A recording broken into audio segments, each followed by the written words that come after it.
ದ್ವೇಷ ಭಾಷಣ ಮಸೂದೆ ಕಾಂಗ್ರೆಸ್ ಸರ್ಕಾರ ಪಾಸ್ ಮಾಡಿದೆ. ಬಟ್ ಇದೀಗ ಹಿಂದೂಪರ ಸಂಘಟನೆಗಳು ಒಂದು ಕಡೆ ಆಕ್ರೋಶ ಹೊರಹಾಕ್ತಿದ್ದಾರೆ, ಮತ್ತೊಂದು ಕಡೆ ರಾಜ್ಯಪಾಲರಿಗೆ ಭೇಟಿ ಮಾಡಲು ಈಗ ಮುಂದಾಗಿದ್ದಾರೆ. ನಮ್ಮ ಜೊತೆ ಈಗ ಹಿಂದೂಪರ ಮುಖಂಡ ಮೋಹನ್ ಗೌಡ್ರು ಇದ್ದಾರೆ, ಅವ್ರು ಮಾತಾಡಿಸ್ತೀನಿ. ಸರ್, ಈಗ ಬಿಲ್ ಪಾಸ್ ಆಗಿದೆ, ಏನು ಹೇಳ್ತೀರಿ ಸರ್ ಅಂತ? ಮತ್ತೆ ನೀವು ರಾಜ್ಯಪಾಲರನ್ನ ಮೀಟ್ ಮಾಡ್ತೀರಾ, ಏನಂತ ಒತ್ತಾಯ ಮಾಡ್ತೀರಂತ? ಬಹಳ ಮುಖ್ಯವಾಗಿ ಈ ಬಿಲ್ನಲ್ಲಿ ಯಾವುದೇ ಬೇಸಿಲ್ಲ. ಇದು ಸಂವಿಧಾನ ಬಾಹಿರವಾದಂಥದ್ದು, ಕಾನೂನು ಬಾಹಿರವಾದಂಥದ್ದು ಮತ್ತು ಕರ್ನಾಟಕ ರಾಜ್ಯಕ್ಕೆ ಜನತೆಗೆ ವಿರುದ್ಧವಾಗಿರುವಂಥದ್ದು ಮತ್ತು ಜನರ ವಾಕ್ ಸ್ವಾತಂತ್ರ್ಯವನ್ನು, ನಮಗೆ ಧಾರ್ಮಿಕ ಸ್ವಾತಂತ್ರ್ಯವನ್ನು ಹತ್ತಿಕ್ಕುವಂಥ ವ್ಯವಸ್ಥಿತ ಪಿತೂರಿದೆ. ಅದಷ್ಟೇ ಅಲ್ಲ, ಇದರಲ್ಲಿ ಏನಂದರೆ ಅಲ್ಪಸಂಖ್ಯಾತರನ್ನು ಓಲೈಕೆ ಮಾಡುವ ರಾಜಕೀಯ ಪ್ರೇರಿತವಾಗಿರತಕ್ಕಂಥ ಬಿಲ್ ಇದೆ.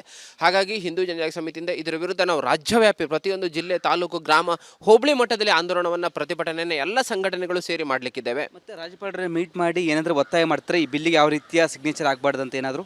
ಖಂಡಿತವಾಗಿ ಈ ಬಿಲ್ ವಿರುದ್ಧವಾಗಿ ಈಗಾಗಲೇ ಆಂದೋಲನ ಮಾಡಿದ ನಂತರ ನಾವು ಗವರ್ನರನ್ನು ಭೇಟಿ ಮಾಡಿ ಈ ಬಿಲ್ಲಿಗೆ ಯಾವುದೇ ಕಾರಣಕ್ಕೂ ರಾಜ್ಯಪಾಲರು ಸಹಿ ಹಾಕಬಾರ್ದು, ಇದಕ್ಕೆ ಅನುಮೋದನೆಯನ್ನು ಕೊಡಬಾರ್ದು. ಯಾಕೆಂದರೆ ಇದು ರಾಜಕೀಯ ಪ್ರೇರಿತವಾದಂತಹ ಒಂದು ದುರುದ್ದೇಶದಿಂದ ಹಿಂದೂಗಳ ವಾಕ್ ಸ್ವಾತಂತ್ರ್ಯವನ್ನು ಹತ್ತಿಕ್ಕುವಂಥ ಮತ್ತು ಅಲ್ಪಸಂಖ್ಯಾತರನ್ನು ಓಲೈಕೆ ಮಾಡುವ ಬಿಲ್ ಇದೆ. ಸಂವಿಧಾನ ಬಾಹಿರ, ಕಾನೂನು ಬಾಹಿರವಾದ ಬಿಲ್ ಇದೆ.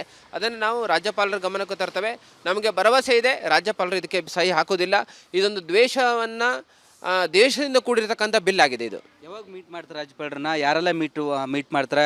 ಪ್ರಮೋದ್ ಮುತಾಲಿಕ್, ಬೇರೆ ಬೇರೆ ಸಂಘಟನೆದಾರರು, ಹಿಂದೂ ಮುಖಂಡರು ಬರ್ತಾರೆ, ಹೇಗೆ ಸರ್ ಅಂತ?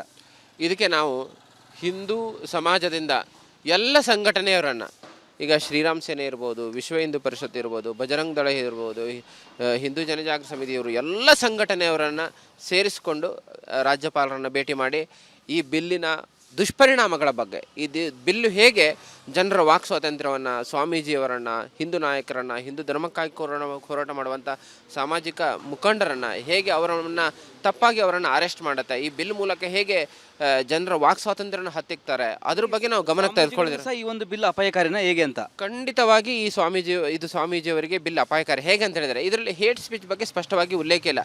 ನಾಳೆ ಯಾರಾದರೂ ಸ್ವಾಮೀಜಿ ಗೋಹತ್ಯೆ ನಡೀತಾ ಇದೆ, ಗೋಹತ್ಯೆಯಿಂದ ಸಮಸ್ಯೆ ಆಗ್ತಾ ಇದೆ, ಹಿಂದೂಗಳ ಮತಾಂತರ ನಡೀತಾ ಇದೆ, ಲವ್ ಜಿಹಾದ್ ನಡೀತಾ ಇದೆ, ತಮ್ಮ ಒಂದು ಭಾಷಣದಲ್ಲಿ, ಪ್ರವಚನದಲ್ಲಿ, ತಮ್ಮ ಆಶೀರ್ವಚನದಲ್ಲಿ ಹೇಳಿದರೆ ಅಲ್ಲಿ ಪೊಲೀಸ್ ಇನ್ಸ್ಪೆಕ್ಟರ್ ಅದನ್ನು ಹೇಟ್ ಸ್ಪೀಚ್ ಅಂತ ಡಿಸೈಡ್ ಮಾಡ್ಬೋದು. ಯಾಕೆಂದರೆ ಆ ಅಧಿಕಾರ ಇನ್ಸ್ಪೆಕ್ಟರ್ಗಿದೆ, ಅವನು ಏನು ಬೇಕಾದ್ರೂ ಹೇಳ್ಬೋದು. ಸತ್ಯ ಇತಿಹಾಸದಲ್ಲಿ ನಡೆದಂಥ ಘಟನೆಯನ್ನು ಒಬ್ಬರು ಸ್ವಾಮೀಜಿಯವರು ತಮ್ಮ ಭಕ್ತರಿಗೆ ಜಾಗೃತಿ ಆಗೋ ದೃಷ್ಟಿಯಿಂದ ಹೇಳಿದರೆ, ಒಬ್ಬ ಇನ್ಸ್ಪೆಕ್ಟರ್ ಬಂದು ದ್ವೇಷದಿಂದ ಕೂಡಿದ ಭಾಷಣ ಅಂತೇಳಿ ಅದನ್ನು FIR ಮಾಡಿದರೆ ಅದರಲ್ಲಿ ಅವರಿಗೂ ಸಹ ಸಮಸ್ಯೆ ಆಗುತ್ತೆ. ಸಾಕಷ್ಟು ಕಾನೂನುಗಳಿದೆ. ಈ ಕಾನೂನು ಇರುವಾಗಲೂ ಮತ್ತೊಂದು ಬಿಲ್ ತಂದು ನಾವೊಂದು ಮುಸ್ಲಿಮರ ಪರವಾಗಿದ್ದೇವೆ, ಅಲ್ಪಸಂಖ್ಯಾತರ ಪರವಾಗಿದ್ದೇವೆ, ನಾವು ಅಲ್ಪಸಂಖ್ಯಾತರನ್ನು ಈ ಬಿಲ್ ಮೂಲಕ ರಕ್ಷಣೆ ಮಾಡ್ತೇವೆ ಅಂತೇಳಿ ಅಲ್ಪಸಂಖ್ಯಾತರ ಓಲೈಕೆ ಮಾಡಲಿಕ್ಕಾಗಿ ರಾಜ್ಯ ಸರ್ಕಾರ ಇದೆಲ್ಲ ನಾಟಕ ಮಾಡ್ತಾ ಇದೆ. ದೊಡ್ಡ ಮಟ್ಟದಲ್ಲಿ ಹೋರಾಟ ಮಾಡ್ತಿರಕ್ಕಾದ್ರೆ ಮುಂದಿನ ದಿನಗಳಲ್ಲಿ ಇದರ ವಿರುದ್ಧ ಬೃಹತ್ ಪ್ರಮಾಣದಲ್ಲಿ ಸಮಸ್ತ ಹಿಂದೂ ಸಂಘಟನೆಗಳು, ಹಿಂದೂ ಸ್ವಾಮೀಜಿಯವರು, ಸಂತರು, ಎಲ್ಲ ಸಾಮಾಜಿಕ ಸಂಸ್ಥೆಗಳು, ಎಲ್ಲರೂ, ಈಗಾಗಲೇ ಕನ್ನಡ ಸಂಘಟನೆಗಳು ಇದನ್ನು ವಿರೋಧವನ್ನು ಮಾಡಿದ್ದಾರೆ. ಹಾಗಾದರೆ ಎಲ್ಲರನ್ನು ವಿಶ್ವಾಸಕ್ಕೆ ತೆಗೆದುಕೊಂಡು ಬೃಹತ್ ಪ್ರಮಾಣದ ಹೋರಾಟವನ್ನು ಮಾಡಲಿಕ್ಕಿದ್ದೇವೆ. Thank you sir. ಸರ್, ಇದಿಷ್ಟು ಹಿಂದೂ ಮುಖಂಡ ಮೋಹನ್ ಗೌಡ್ ಅವರ ಮಾತಾಗಿತ್ತು. ಕ್ಯಾಮ್ರಾ ಪರ್ಸನ್ ಧನುಷ್ ಜೊತೆ ವೀರೇಶ್, ರಿಪಬ್ಲಿಕ್ ಕನ್ನಡ, ಬೆಂಗಳೂರು. ದ್ವೇಷ ಭಾಷಣ ಮಸೂದೆ ಕಾಂಗ್ರೆಸ್ ಸರ್ಕಾರ ಪಾಸ್ ಮಾಡಿದೆ. ಬಟ್ ಇದೀಗ ಹಿಂದೂಪರ ಸಂಘಟನೆಗಳು ಒಂದು ಕಡೆ ಆಕ್ರೋಶ ಹೊರಹಾಕ್ತಿದ್ದಾರೆ, ಮತ್ತೊಂದು ಕಡೆ ರಾಜ್ಯಪಾಲರಿಗೆ ಭೇಟಿ ಮಾಡಲು ಈಗ ಮುಂದಾಗಿದ್ದಾರೆ. ನಮ್ಮ ಜೊತೆ ಈಗ ಹಿಂದೂಪರ ಮುಖಂಡ ಮೋಹನ್ ಗೌಡ್ರು ಇದ್ದಾರೆ, ಅವ್ರು ಮಾತಾಡಿಸ್ತೀನಿ. ಸರ್, ಈಗ ಬಿಲ್ ಪಾಸ್ ಆಗಿದೆ, ಏನು ಹೇಳ್ತೀರಿ ಸರ್ ಅಂತ? ಮತ್ತೆ ನೀವು ರಾಜ್ಯಪಾಲರನ್ನ ಮೀಟ್ ಮಾಡ್ತೀರಾ, ಏನಂತ ಒತ್ತಾಯ ಮಾಡ್ತೀರಂತ? ಬಹಳ ಮುಖ್ಯವಾಗಿ ಈ ಬಿಲ್ನಲ್ಲಿ ಯಾವುದೇ ಬೇಸಿಲ್ಲ. ಇದು ಸಂವಿಧಾನ ಬಾಹಿರವಾದಂಥದ್ದು, ಕಾನೂನು ಬಾಹಿರವಾದಂಥದ್ದು ಮತ್ತು ಕರ್ನಾಟಕ ರಾಜ್ಯಕ್ಕೆ ಜನತೆಗೆ ವಿರುದ್ಧವಾಗಿರುವಂಥದ್ದು ಮತ್ತು ಜನರ ವಾಕ್ ಸ್ವಾತಂತ್ರ್ಯವನ್ನು, ನಮಗೆ ಧಾರ್ಮಿಕ ಸ್ವಾತಂತ್ರ್ಯವನ್ನು ಹತ್ತಿಕ್ಕುವಂಥ ವ್ಯವಸ್ಥಿತ ಪಿತೂರಿದೆ. ಅದಷ್ಟೇ ಅಲ್ಲ, ಇದರಲ್ಲಿ ಏನಂದರೆ ಅಲ್ಪಸಂಖ್ಯಾತರನ್ನು ಓಲೈಕೆ ಮಾಡುವ ರಾಜಕೀಯ ಪ್ರೇರಿತವಾಗಿರತಕ್ಕಂಥ ಬಿಲ್ ಇದೆ. ಹಾಗಾಗಿ ಹಿಂದೂ ಜನಜಾಗೃತಿ ಸಮಿತಿಯಿಂದ ಇದರ ವಿರುದ್ಧ ನಾವು ರಾಜ್ಯವ್ಯಾಪಿ ಪ್ರತಿಯೊಂದು ಜಿಲ್ಲೆ, ತಾಲೂಕು, ಗ್ರಾಮ, ಹೋಬಳಿ ಮಟ್ಟದಲ್ಲಿ ಆಂದೋಲನವನ್ನು, ಪ್ರತಿಭಟನೆಯನ್ನು ಎಲ್ಲ ಸಂಘಟನೆಗಳು ಸೇರಿ ಮಾಡಲಿಕ್ಕಿದ್ದೇವೆ. ಮತ್ತು ರಾಜ್ಯಪಾಲರನ್ನ ಮೀಟ್ ಮಾಡಿ ಏನಾದರೂ ಒತ್ತಾಯ ಮಾಡ್ತಾರೆ, ಈ ಬಿಲ್ಲಿಗೆ ಯಾವ ರೀತಿಯ ಸಿಗ್ನೇಚರ್ ಆಗಬಾರ್ದಂತ ಏನಾದರೂ? ಖಂಡಿತವಾಗಿ ಈ ಬಿಲ್ ವಿರುದ್ಧವಾಗಿ ಈಗಾಗಲೇ ಆಂದೋಲನ ಮಾಡಿದ ನಂತರ ನಾವು ಗವರ್ನರನ್ನು ಭೇಟಿ ಮಾಡಿ ಈ ಬಿಲ್ಲಿಗೆ ಯಾವುದೇ ಕಾರಣಕ್ಕೂ ರಾಜ್ಯಪಾಲರು ಸಹಿ ಹಾಕಬಾರ್ದು, ಇದಕ್ಕೆ ಅನುಮೋದನೆಯನ್ನು ಕೊಡಬಾರ್ದು. ಯಾಕೆಂದರೆ ಇದು ರಾಜಕೀಯ ಪ್ರೇರಿತವಾದಂತಹ ಒಂದು ದುರುದ್ದೇಶದಿಂದ ಹಿಂದೂಗಳ ವಾಕ್ ಸ್ವಾತಂತ್ರ್ಯವನ್ನು ಹತ್ತಿಕ್ಕುವಂಥ ಮತ್ತು ಅಲ್ಪಸಂಖ್ಯಾತರನ್ನು ಓಲೈಕೆ ಮಾಡುವ ಬಿಲ್ ಇದೆ. ಸಂವಿಧಾನ ಬಾಹಿರ, ಕಾನೂನು ಬಾಹಿರವಾದ ಬಿಲ್ ಇದೆ.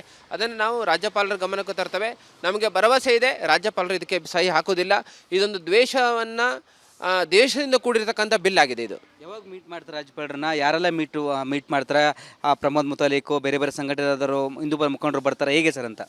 ಇದಕ್ಕೆ ನಾವು ಹಿಂದೂ ಸಮಾಜದಿಂದ ಎಲ್ಲ ಸಂಘಟನೆಯವರನ್ನು, ಈಗ ಶ್ರೀರಾಮ್ ಸೇನೆ ಇರ್ಬೋದು, ವಿಶ್ವ ಹಿಂದೂ ಪರಿಷತ್ ಇರ್ಬೋದು, ಬಜರಂಗ್ ದಳ ಇರ್ಬೋದು, ಹಿಂದೂ ಜನಜಾಗೃತಿ ಸಮಿತಿಯವರು, ಎಲ್ಲ ಸಂಘಟನೆಯವರನ್ನು ಸೇರಿಸಿಕೊಂಡು ರಾಜ್ಯಪಾಲರನ್ನು ಭೇಟಿ ಮಾಡಿ ಈ ಬಿಲ್ಲಿನ ದುಷ್ಪರಿಣಾಮಗಳ ಬಗ್ಗೆ ಇದು ಬಿಲ್ಲು ಹೇಗೆ ಜನರ ವಾಕ್ ಸ್ವಾತಂತ್ರ್ಯವನ್ನು, ಸ್ವಾಮೀಜಿಯವರನ್ನು, ಹಿಂದೂ ನಾಯಕರನ್ನು, ಹಿಂದೂ ಧರ್ಮಕ್ಕಾಗಿ ಹೋರಾಟ ಮಾಡುವಂಥ ಸಾಮಾಜಿಕ ಮುಖಂಡರನ್ನು ಹೇಗೆ ಅವರನ್ನು ತಪ್ಪಾಗಿ ಅವರನ್ನು ಅರೆಸ್ಟ್ ಮಾಡುತ್ತೆ, ಈ ಬಿಲ್ ಮೂಲಕ ಹೇಗೆ ಜನರ ವಾಕ್ ಸ್ವಾತಂತ್ರ್ಯನ ಹತ್ತಿಕ್ತಾರೆ, ಅದ್ರ ಬಗ್ಗೆ ನಾವು ಗಮನಕ್ಕೆ ತೆಗೆದುಕೊಳ್ಳಿದ್ರೆ ಈ ಒಂದು ಬಿಲ್ ಅಪಾಯಕಾರಿನ ಹೇಗೆ ಅಂತ ಖಂಡಿತವಾಗಿ ಈ ಸ್ವಾಮೀಜಿಯವರಿಗೆ ಬಿಲ್ ಅಪಾಯಕಾರಿ. ಹೇಗೆ ಅಂತ ಹೇಳಿದರೆ ಇದರಲ್ಲಿ ಹೇಟ್ ಸ್ಪೀಚ್ ಬಗ್ಗೆ ಸ್ಪಷ್ಟವಾಗಿ ಉಲ್ಲೇಖ ಇಲ್ಲ.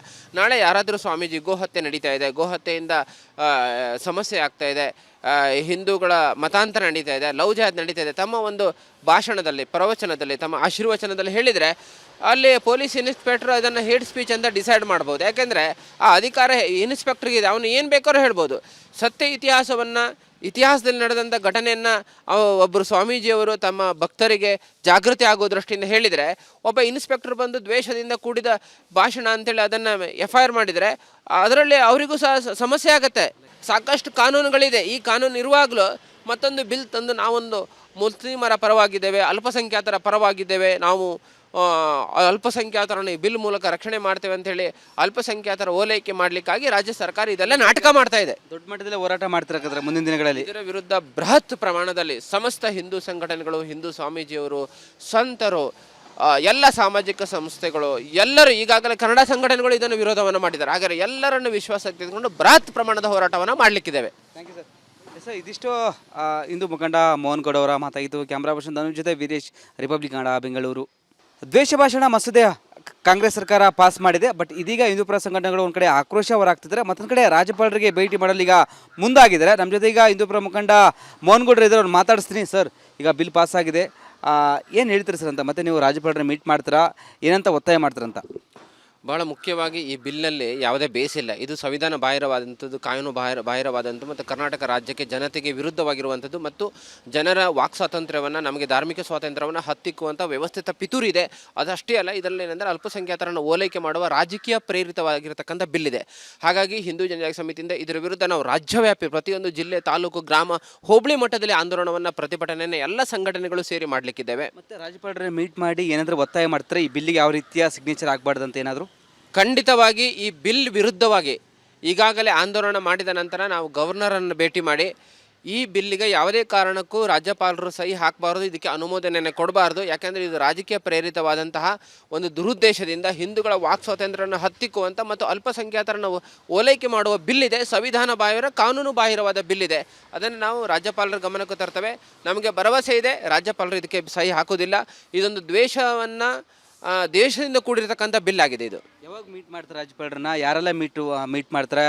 ಪ್ರಮೋದ್ ಮುತಾಲಿಕ್, ಬೇರೆ ಬೇರೆ ಸಂಘಟನೆದಾರರು, ಹಿಂದೂ ಮುಖಂಡರು ಬರ್ತಾರೆ, ಹೇಗೆ ಸರ್ ಅಂತ?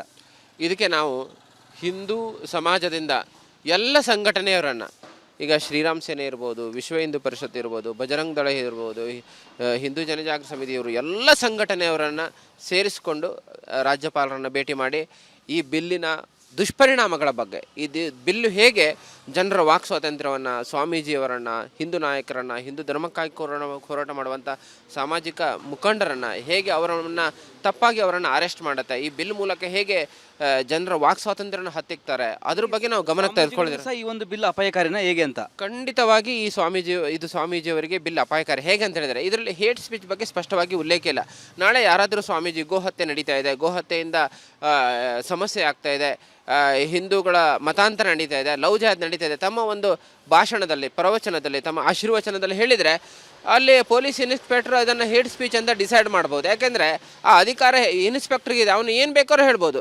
ಸತ್ಯ ಇತಿಹಾಸದಲ್ಲಿ ನಡೆದಂಥ ಘಟನೆಯನ್ನು ಒಬ್ಬರು ಸ್ವಾಮೀಜಿಯವರು ತಮ್ಮ ಭಕ್ತರಿಗೆ ಜಾಗೃತಿ ಆಗೋ ದೃಷ್ಟಿಯಿಂದ ಹೇಳಿದರೆ, ಒಬ್ಬ ಇನ್ಸ್ಪೆಕ್ಟರ್ ಬಂದು ದ್ವೇಷದಿಂದ ಕೂಡಿದ ಭಾಷಣ ಅಂತೇಳಿ ಅದನ್ನು FIR ಮಾಡಿದರೆ ಅದರಲ್ಲಿ ಅವರಿಗೂ ಸಹ ಸಮಸ್ಯೆ ಆಗುತ್ತೆ.